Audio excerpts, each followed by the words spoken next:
So hello people, this is your channel CATV and in this video we are going to do the MCQs। देखो आपको पता होगा कि हम MCQs को अलग से कर रहे हैं एंड क्वेश्चन आंसर्स को अलग से कर रहे हैं, ठीक है।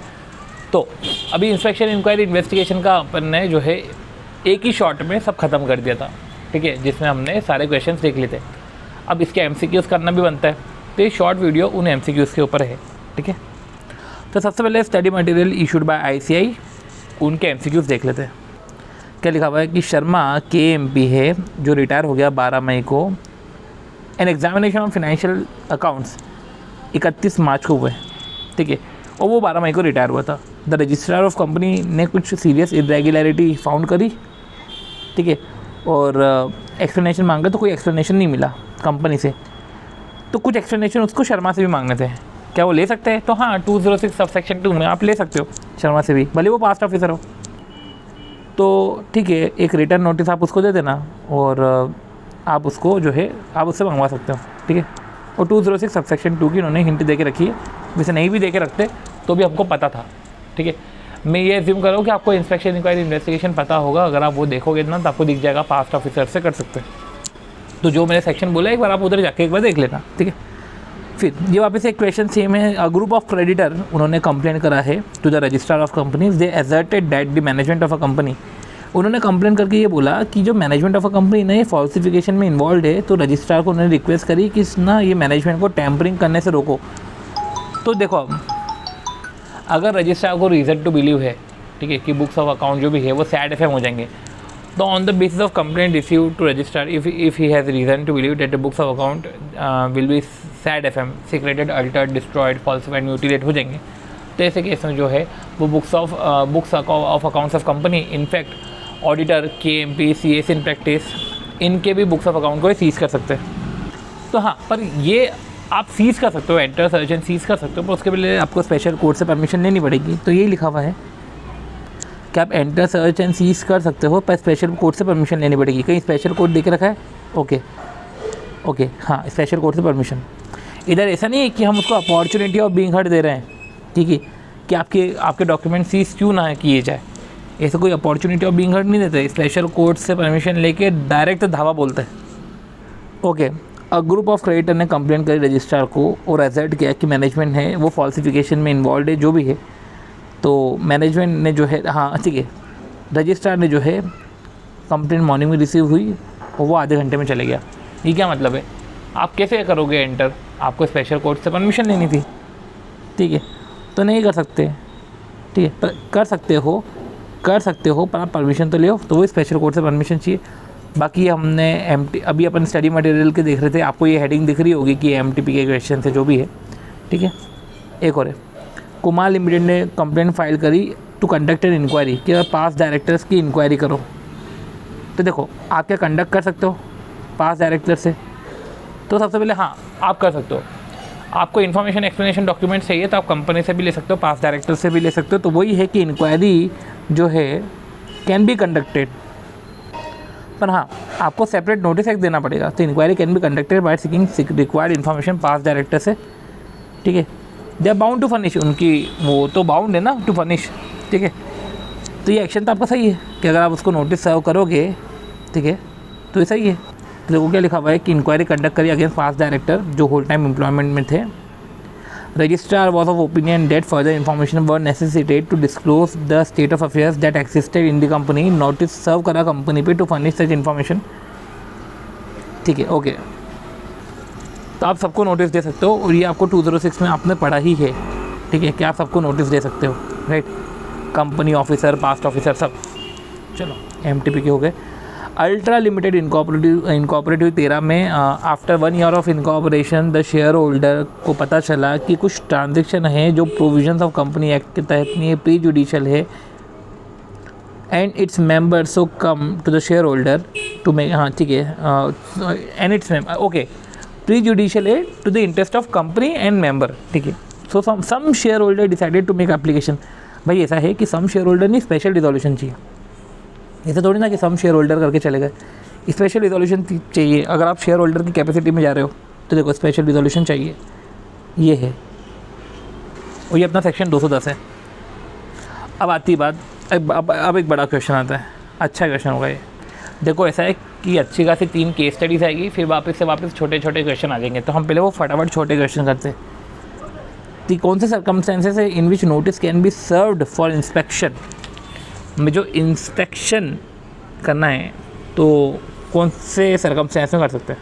वो तब कर सकते हैं, ये हमने इधर नोट्स में लिखा हुआ है कि 206 सबसेक्शन 1 के अंदर मैंने इन्फॉर्मेशन तो मांगी थी, उन्होंने दी नहीं, या चलो दी पर एडिक्वेट नहीं दी, ठीक है।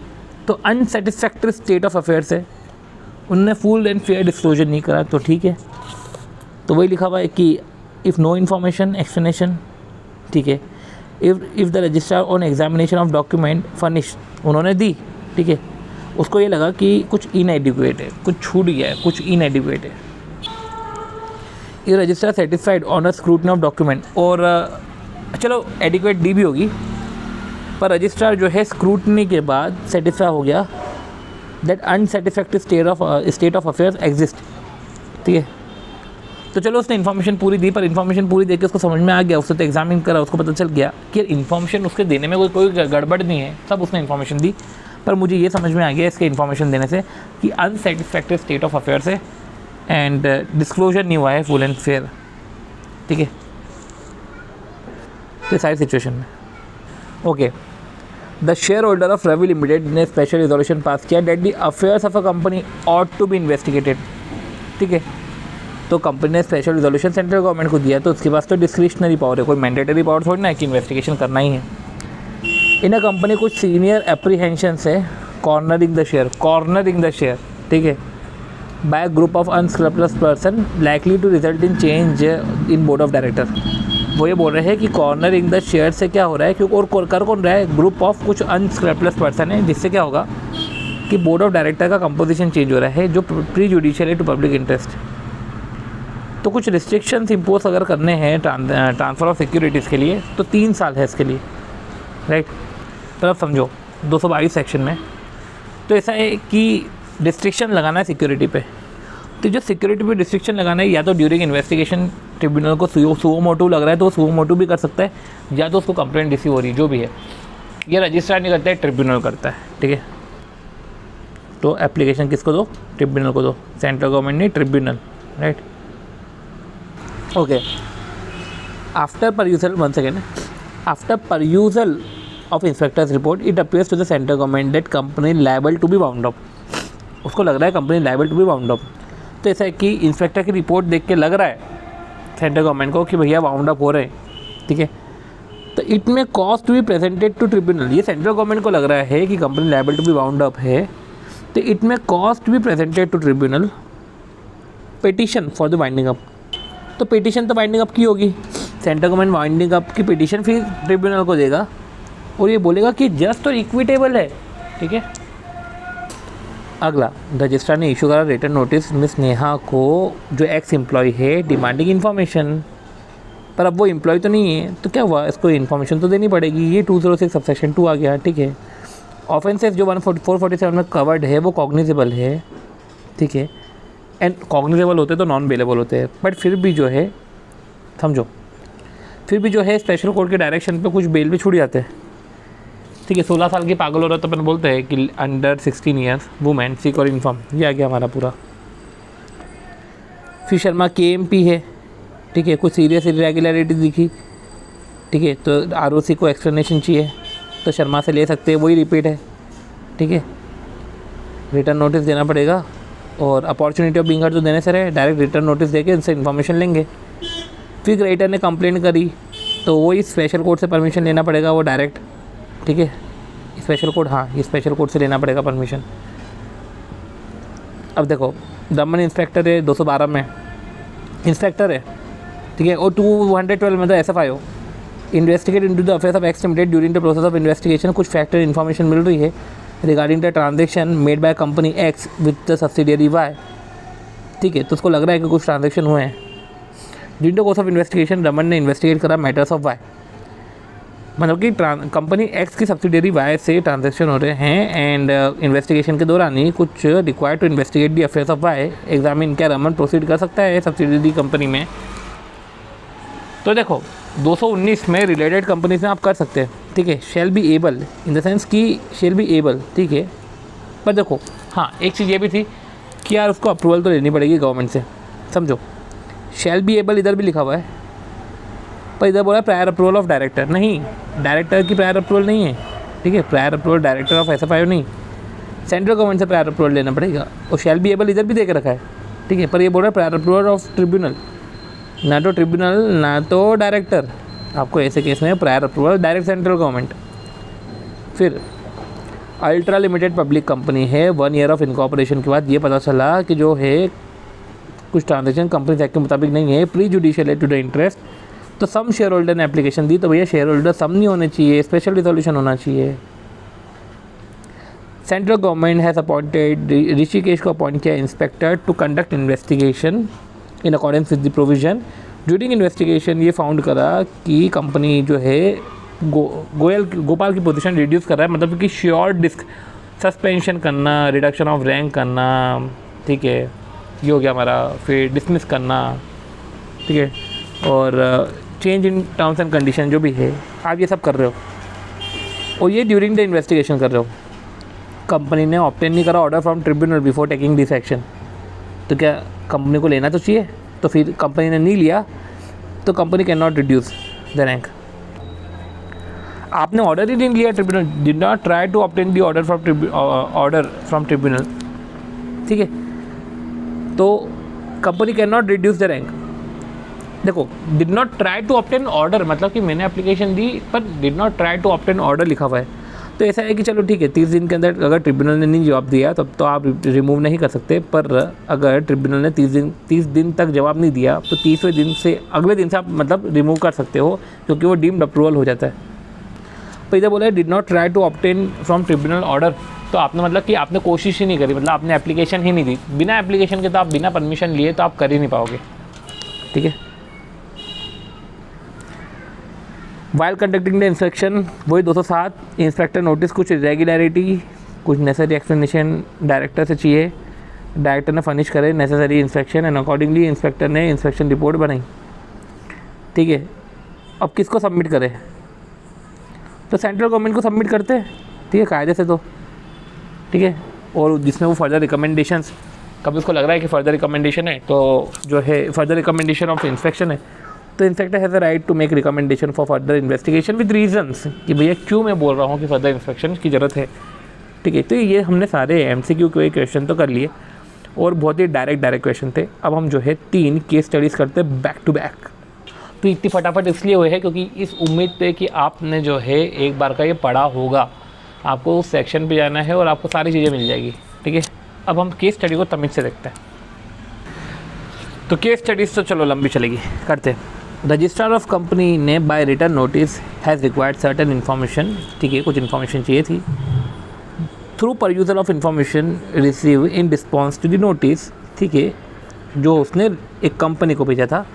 ऑब्जर्व डेट इन्वेस्टर तो एड्रेस ही नहीं हो रहे, सी इन्वेस्टर के ग्रीवेंसेस एड्रेस नहीं हो रहे, ये आपको दिख रहा है इंक्वायरी, ये इंक्वायरी को चालू कर रहे, ठीक है, तो ग्रीवेंस एड्रेस नहीं हो रहे for long time, which show that complaint pending हो रहे हैं, तो ऐसा सब देख रखा है। ऑल्सो द ROC ने नोटिस कराया from the reports from audit committee that many complaint file, ठीक है, कुछ कंप्लेंट फाइल करी है with the audit committee by the employees under vigil mechanism of the company. The details of establishment of vigil mechanism were disclosed in website and board report as well, ठीक है। समझो क्या है कि investor के grievance redress नहीं हो रहे हैं और बाकायदा statement filed by grievance redressal department, ठीक है। कंप्लेंट जो है filed with audit committee by the employees under vigil mechanism, और complaints were filed with the audit committee by employees under vigil mechanism. The details of establishment of vigil mechanism वो disclose था website और board report में। However ROC ने notice किया कि एक employee Tapan वो reprimanded by the chairman of audit committee for complaints filed repeatedly without any purpose. फिर भी एक को डांट दिया कि भाई तू क्यों कंप्लेंट फाइल कर जा रहा है रिपीटेडली बिना किसी पर्पस के, ठीक है। तो ये चेयरमैन ने डांट दिया। 10 on the basis of information available with him, उसने एक ऑर्डर पास किया इंक्वायरी का, ठीक है। ग्रीवेंस रिड्रेस नहीं हो रहे थे तो अपन ने पढ़ा है इंक्वायरी के नोट्स में कि आपको दिख भी जाएगा कि जो है ग्रीवेंस रिड्रेस नहीं हुए तो आप इंक्वायरी कर सकते हो, ठीक है। आफ्टर इंक्वायरी कंडक्टेड ROC ने सबमिट कर report to the central government, ठीक है, रिकमेंडेशन किया फर्दर इन्वेस्टिगेशन का। मीनवाइल एक EGM हुई, was conducted for passing a resolution for the purpose of conducting investigation by a statutory authority. क्या लिखा है कि 1 सेकेंड समझो कि उसने रिकमेंड किया फर्दर इन्वेस्टिगेशन के लिए, बट रीज़न नहीं बताया। रीज़न तो बताना चाहिए ना, उसने रीज़न नहीं बताया, तो थोड़ी सी गड़बड़ लग रही कि रीज़न वॉज नॉट मेंशन, ठीक है। मीनवाइल इसी बीच एक EGM हुई, एक रिजोल्यूशन पास हुआ for the purpose of conducting investigation bye, अब ये कौन कर रहा है इन्वेस्टिगेशन? स्टैट्यूटरी अथॉरिटी कर रही है। चलो ठीक है, इन्वेस्टिगेशन स्टैट्यूटरी अथॉरिटी कर रही है, कर तो सकती है, ये अपन ने पढ़ा है। Investigation by statutory authority into the affairs of Rita bye the central government, ठीक है। तो ऐसा नहीं कि सिर्फ इंस्पेक्टर ही कर सकता है, एक स्टैट्यूटरी अथॉरिटी भी कर सकती है, बस सेंट्रल गवर्नमेंट से परमिशन लेनी पड़ती है, ठीक है। अब which could not be materialise due to reason that the votes were not adequate in favour of such resolution. पर सी EGM पास हुई, जिसमें EGM कंडक्ट हुई, 1 सेकेंड, इसमें रिजोल्यूशन पास हो for the purpose of conducting investigation by, okay, investigation by statutory authority वो कर सकती है, ठीक है। Could not be materialise due to reason that votes were not adequate. क्या लिखा? Investigation by statutory authority into the affairs of Rita limited by the central government which could not be materialise, वो materialise नहीं हुआ। देखो समझो, EGM conduct हुई थी एक रिजोल्यूशन पास करने के लिए, पर वो मटेरियलाइज नहीं हुआ क्योंकि 8 मेंबर जो होल्ड कर रहे थे 20%, 120 में से, ठीक है, वो क्योंकि एडिक्वेट वो पास नहीं हुआ, क्योंकि एडिक्वेट जो है वोट्स नहीं मिले इन फेवर ऑफ सच रिजोल्यूशन। चलो, स्पेशल रिजोल्यूशन पास नहीं हुआ, ऐसा थी। अब मैं वापस से अब एक नया सेंटेंस है कि हाउएवर 8 मेंबर्स जो थे, जो 20% शेयर तक होल्ड कर रहे हैं, मतलब 110 से ज़्यादा ही होल्ड कर रहे हैं, जो है उन्होंने आउट ऑफ टोटल 120, तो 1/10 नंबर से नहीं है पर वोटिंग पावर में है, तो उन्होंने एप्लीकेशन करी ट्रिब्यूनल को, और एक गुड रीज़न है उनके पास for seeking an order of investigation. वो सपोर्टेड बाय एविडेंस भी है, ट्रिब्यूनल ने ऑर्डर पास किया, सेंट्रल गवर्नमेंट ने भी ऑर्डर पास कर दिया, उसे 2 पर्सन को अपॉइंट करा, विपुल मेहुल को इंस्पेक्टर, ठीक है। अब तो बताओ, अभी हमको सब बताना है कि whether details of establishment of vigil mechanism जो है, जो हमको डिस्क्लोज करना है mandatorily on the website of Rita, and also whether reprimanding mister तपन।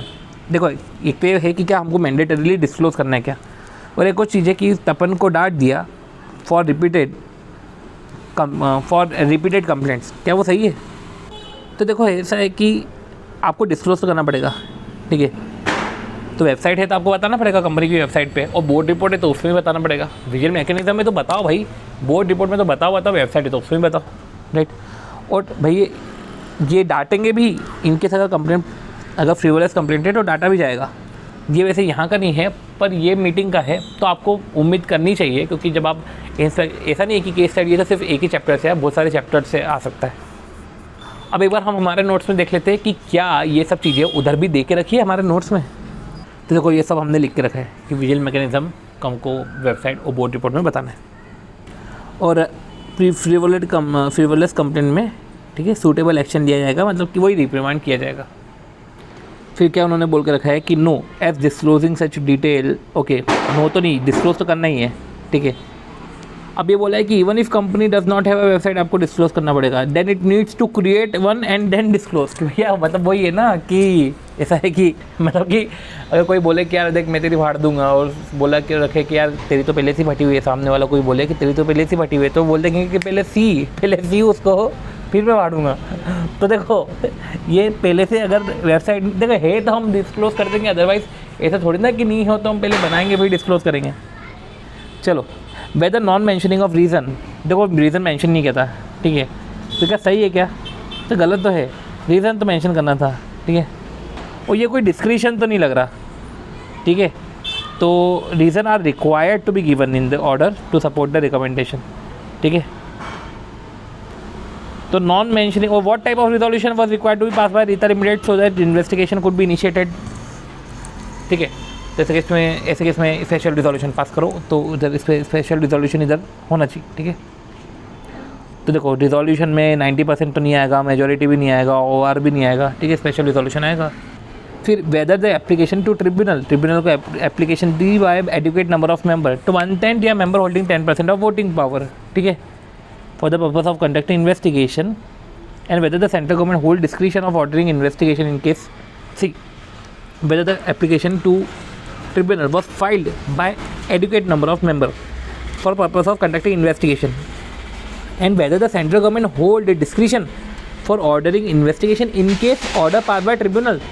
अगर ट्रिब्यूनल ने ऑर्डर पास किया है तो भैया सेंट्रल गवर्नमेंट के पास तो कोई डिस्क्रिशन है ही नहीं, ठीक है। तो सबसे पहले इट होल्ड्स डिस्क्रिशन तो गड़बड़ हो गई, ठीक है। होल्ड्स डिस्क्रिशन तो गड़बड़ हो गई, ठीक है। क्या बोल के रखा है कि शैल मैंडेटरीली, ठीक है, ठीक है, शैल मैंडेटरीली ये हो गया। और इधर लिखा हुआ है इट होल्ड डिस्क्रिशन, अब नहीं सॉरी, सेंट्रल गवर्नमेंट शैल मैंडेटरीली। आप समझो एप्लीकेशन तो एडुकेट नंबर ऑफ मेंबर को फाइल करना ही पड़ता है, तो अपना तो वैसे भी ये दो आंसर आ रहे हैं। ये दो में से इसने बोला कि application by adequate number of member को फाइल करने की ज़रूरत नहीं है, पर ये तो गलत है, हमको फाइल तो करना पड़ेगा, ठीक है। किस तरीके से ये आंसर आता है, opportunity of being heard is required to be given by ROC by before issuing notice for information. हाँ सही है, अगर आपको जो है इन्फॉर्मेशन चाहिए, देखो whether opportunity of being heard is required to be given by ROC before issuing notice for information and also by tribunal before passing order of investigation. तो इन्वेस्टिगेशन ऑर्डर पास कर रहे हो तो भी अपॉर्चुनिटी ऑफ बीइंग हर्ड है, वो information gather कर रहे हो। One second, opportunity of being heard is required to be given by ROC before issuing notice. One second, अगर आरओसी जो है note, ROC before issuing notice for information collect करना, तो अपॉर्चुनिटी ऑफ बीइंग हर्ड क्या देना, information collect करने में इसको हम इन्फॉर्मेशन देने का ही बोल रहे हैं ना।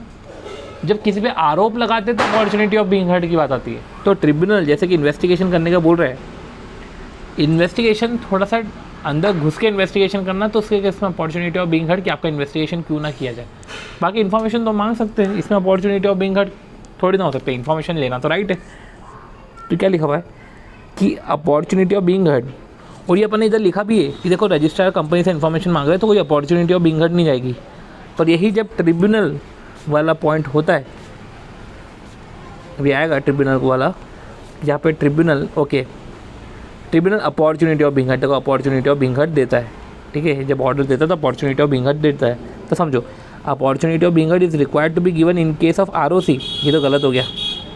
Opportunity of being heard is required, is not required in case of both भी नहीं, not required in case of ROC, but in case of tribunal opportunity तो देनी पड़ेगी, ऐसा है। अगला क्वेश्चन देखते हैं, अगला क्वेश्चन भी बड़ा है, समझो। अनलिस्टेड पब्लिक कंपनी है DEF, ठीक है। रजिस्ट्रार ने इंस्पेक्शन करे बुक्स ऑफ अकाउंट और इन इंक्वायरी करी 206 के अंदर, ठीक है। रिपोर्ट का सबमिट करी सेंट्रल गवर्नमेंट को, जिसमें इन्वेस्टिगेशन, ठीक है, बता दिया और रीज़न भी बताया, यहाँ तक तो आ रहा है। सेंट्रल गवर्नमेंट को लग रहा है कि नेसेसरी है SFIO से इन्वेस्टिगेशन करवाना, तो director of SFIO appointed N investigating officer. तो डायरेक्टर ने एक इन्वेस्टिगेटिंग ऑफिसर अपॉइंट किया, who called on the directors of a company and arrest the directors of a company। Director ने डिमांड करे रीज़न फॉर सच अरेस्ट। देखो सामने SFIO को अगर आपने केस दिया है, SFIO के डायरेक्टर ने इन्वेस्टिगेटिंग ऑफिसर को अपॉइंट किया, उसने डायरेक्टर्स को अरेस्ट करा, तो उसने रीज़न मांगे जो उसको बता दिए, तो कोई गड़बड़ नहीं, अभी तक सब सही चल रहा है। Directors of a company were produced, okay, judicial magistrate के पास भी ले गए, 24 घंटे के अंदर ले जाना पड़ता है। Who release them on bail, though the prosecution oppose the application, okay, though the prosecution oppose the application of bell.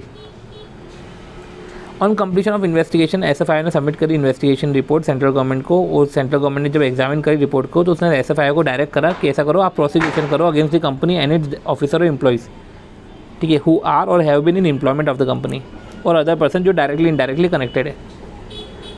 A charge sheet was presented against the accused director of a company before the special court, and after the completion of trial, the court convicted the director and sentenced them with imprisonment in the term of 6 months और 2,000 का fine.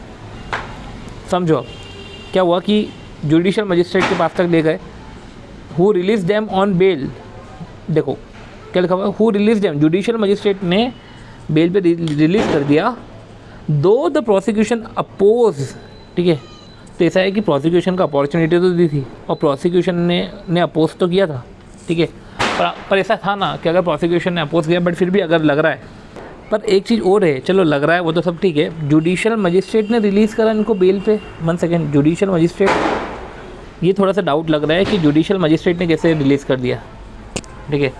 और prosecution ने चलो oppose करा है, but अगर लग रहा है स्पेशल कोर्ट को कि he is not guilty of offence, ये गिल्टी है ही नहीं। और इवन अगर जो है इसको बेल पे भी छोड़ा तो वो बेल पे भी जो है ऑफेंस कमिट नहीं करेगा, तो ही इज़ नॉट गिल्टी। उसको कभी बेल पे छोड़ा तो he will not comment any offence, तो इसको बेल पे छोड़ दिया, तो कुछ तो गड़बड़ है इधर, ठीक है। और इन्वेस्टिगेशन कंप्लीट हुआ। एसएफआई ने इन्वेस्टिगेशन रिपोर्ट सेंट्रल गवर्नमेंट को दी कि सेंट्रल गवर्नमेंट ने रिपोर्ट एग्जामिन करी, एसएफआई को डायरेक्ट करा कि प्रोसिक्यूशन इनिशिएट करो, जो कि होता भी है, वो कंपनी ऑफिसर और एम्प्लॉय के अगेंस्ट में जो है करो, जो are or have been in employment और अदर पर्सन जो भी डायरेक्टली इनडायरेक्टली कनेक्टेड है। चार्जशीट प्रेजेंट करिए against the accused director of the company special court को, और कंप्लीशन ऑफ ट्रायल के बाद कोर्ट ने कन्विक्ट करा डायरेक्टर एंड सेंटेंस ने इम्प्रिजनमेंट 6 महीने तक के लिए, फाइन 2000। खैर अब समझो, if the central government is of opinion that to order investigation into the affairs of a company on receipt of report of registrar, state the correct statement. ये तो बोला इट कैन नॉट ऑर्डर, तो ये तो गलत है। Order तो कर सकता है, ठीक है, 210 में कर सकता है, ठीक है, 212 में, ठीक है, इट कैन नॉट ऑर्डर, तो ये भी गलत है। ये 210 में कर सकता है, बी आंसर आना चाहिए। पर समझो क्या लिखा हुआ है इधर, 1 सेकेंड, इसको पहले हटा दो, सब हटा दो जो है। हाँ, if the central government is of opinion to order the investigation into the affairs of a company on receipt of report of registrar, ठीक है, तो ऐसा है कि ये तो गलत है, इट कैन नॉट ऑर्डर। ये ऑर्डर तो कर सकता है, 210 में भी कर सकता है, एसएफआई को भी बोल सकता है 212 में, तो दोनों देखो डी आंसर है जिसमें दोनों कवर है, ठीक है। Is director SFI a competent authority to arrest the director, तो ठीक है ना, ये तो कॉम्पिटेंट अथॉरिटी है। डायरेक्टर मतलब असिस्टेंट डायरेक्टर या उसके अभाव, तो कॉम्पिटेंट अथॉरिटी तो है, तो तीनों में यस यस है, ठीक है। तो इधर कैन नॉट अरेस्ट बोला तो ये तो गलत है, कॉम्पिटेंट अथॉरिटी है, इसमें कोई अप्रूवल भी नहीं लगता, डायरेक्ट मतलब कि अरेस्ट तो कर सकते हैं। देखो कायदे से अप्रूवल तो लेनी चाहिए, अब इधर इसने अप्रूवल लेने का क्यों नहीं बोला है मेरे को तो समझ में नहीं आया। ये कायदे से जो है एसएफआई कॉम्पिटेंट अथॉरिटी तो है, ठीक है, पर उसको अप्रूवल लेना पड़ेगा सेंट्रल गवर्नमेंट से। क्या ड्यूटी है डायरेक्टर की, डायरेक्टर ऑफ एसएफआई को कि अरेस्ट, समझो इसको इस तरीके से इंटरप्रेट किया है कि जो असिस्टेंट डायरेक्टर है सेंट्रल गवर्नमेंट उस असिस्टेंट डायरेक्टर को ऑथराइज़ करेगा, असिस्टेंट डायरेक्टर या उसके अभाव को, इनको सेंट्रल गवर्नमेंट ने ऑथराइज़ करके रखा है, सेंट्रल गवर्नमेंट इनको ऑथराइज़ करके रखा है कि तुम अरेस्ट करो, ठीक है। तो ऑथराइजेशन इस सेंस में है, बाकी ये जब अरेस्ट करेंगे तब उनको अप्रूवल नहीं लेना है, सेंट्रल गवर्नमेंट ने इनको ऑथराइज़ करके रखा है।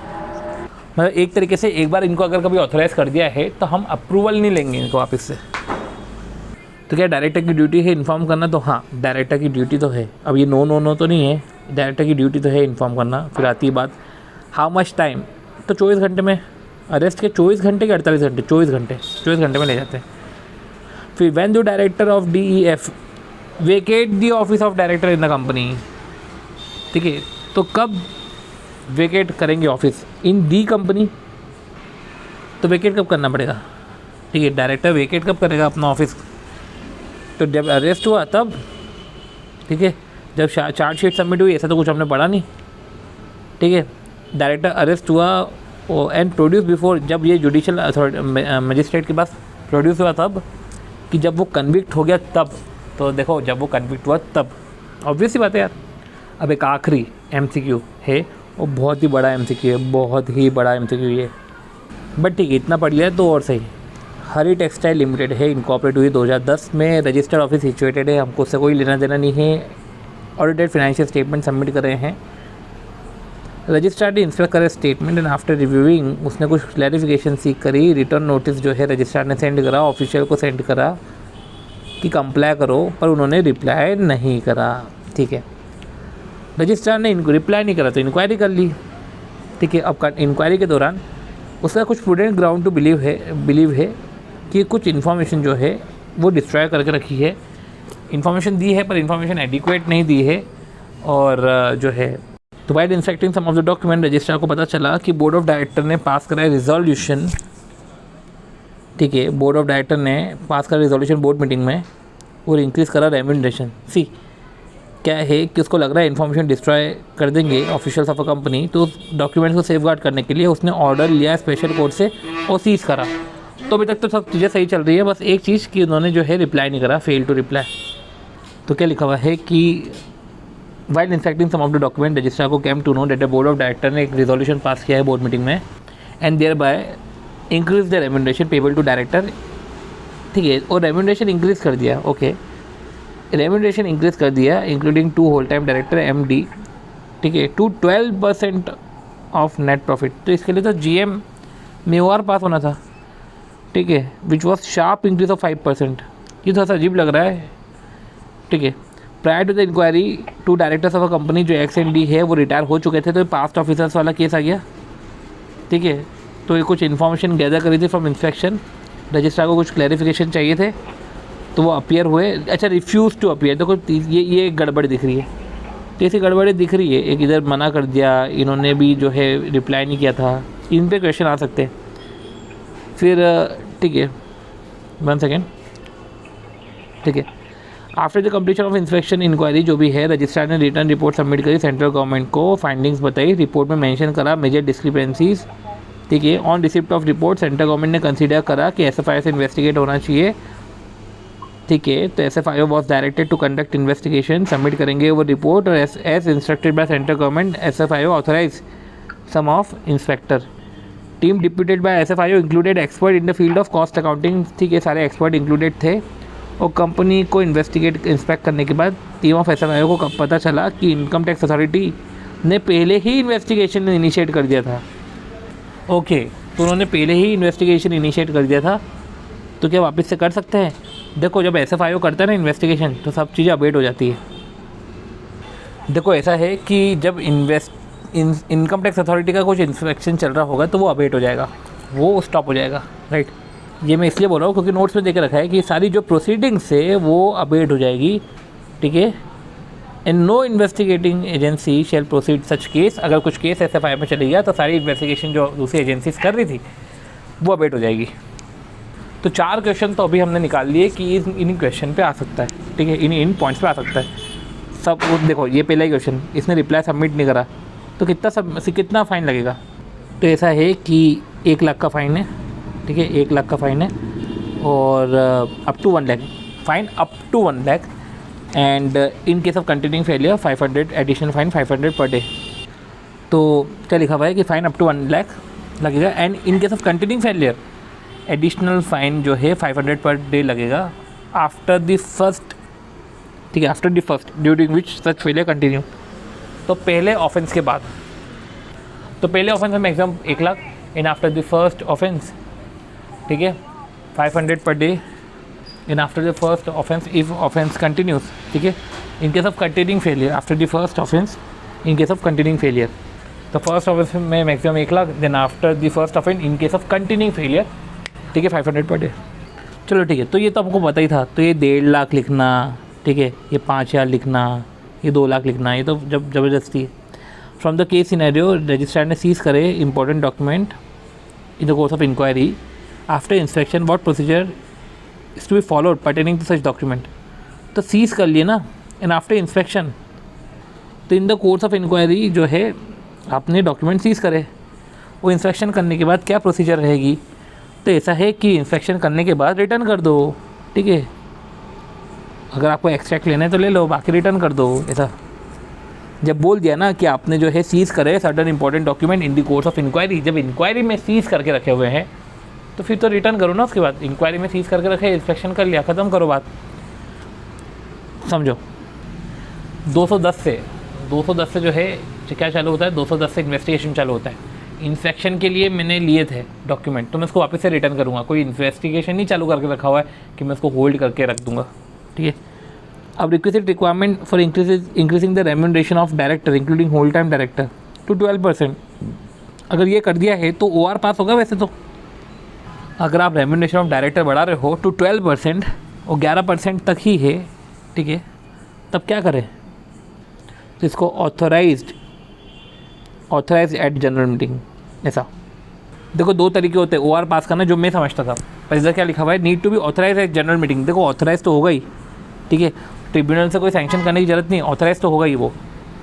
यही लिखा हुआ है कि 11%, 1 सेकेंड, देखो ये नोट्स में तो 11% तक का नेट प्रॉफिट आप डिस्ट्रीब्यूट करो, उसके अगर ऊपर जाना है, देखो ये रेड से ऊपर देके रखा है, OR पास करने पड़ेगा सब्जेक्ट टू शेड्यूल 5, या अपन लिख देते हैं कि authorise by central government, authorise in general meeting subject to schedule 5, और ये रिजोल्यूशन से ही ऑथराइज करेंगे तो OR तो पास होगा ही होगा।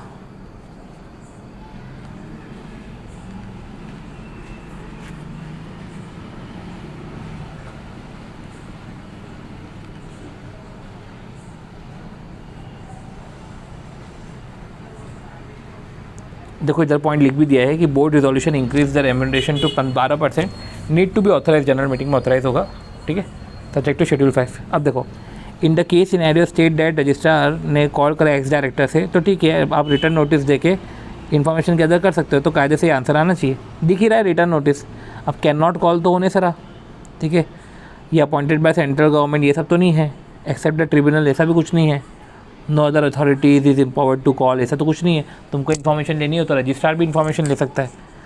According to the case scenario, SFI को जब पता चला कि इनकम टैक्स अथॉरिटी इन्वेस्टिगेशन कर रही है, तो SFI अपना होल्ड तो करने से रही इन्वेस्टिगेशन, ये तो गलत हो गया।